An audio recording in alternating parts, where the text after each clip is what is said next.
Speaker. Consequential to President Trump's misunderstanding of Putin's assessment going forward into, I've got it completely wrong, so let me do it without notes. There we are. What a day to do it. So, President, I can't. I've completely lost it, and I apologise. So let me read it. Let me read it because I'm going to carry on. I'm afraid the Prime Minister's not going to get away that easy. So, consequential to President Trump's misunderstanding of Putin's strategic intent for both Ukraine and Europe is the Prime Minister's solemn responsibility to keep this country safe.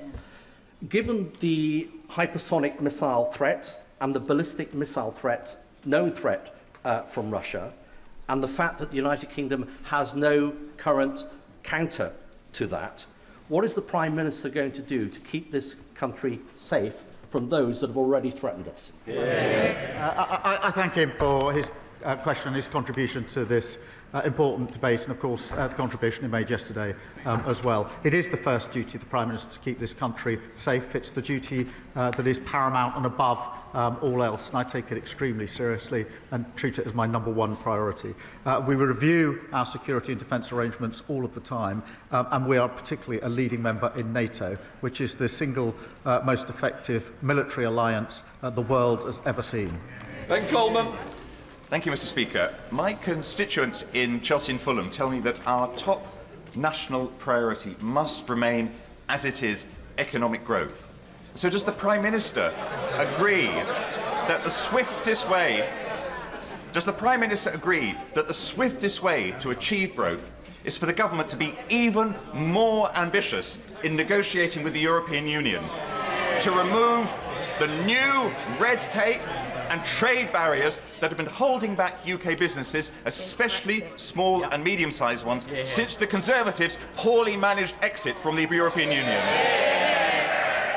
Well, the deal we struck with the EU will deliver on what the British public voted for last year, which is, as he says, boosting economic growth and restoring positive relations. The deal we've struck is worth £9 billion to our economy in 2040. It includes an SBS agreement to cut supermarket prices and boost export opportunities. And the tourism reform would rip up that deal and leave us all paying more at the checkout. Thank you, Mr. Speaker. When it comes to economic growth, this Labour government is all talk and no action. So maybe I can help the Prime Minister. Roadworks and traffic jams cost the UK economy £8 billion last year. This affects my constituents in Broxbourne every single day. They want to know what the government is doing about it, when the government is going to back working people and get Britain moving. Under this government, growth is the highest in the G7 for the first half of this year. Under the last government, they crashed the economy. Emily Darwin.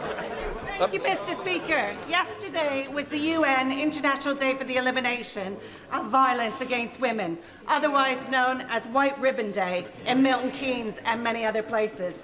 Will the Prime Minister join with me in congratulating Mr. Speaker on his commitment that this House will become the first national white ribbon parliament in the world? And will he join me, Mr. Speaker, and many members from across this House in making the white ribbon promise to never use, excuse, or remain silent about men's violence against women? Can I thank her for raising this really important issue? And I'm really proud, Mr. Speaker, on what you've done with this Parliament in relation to the White Ribbon campaign. We must then turn that from a ribbon into action.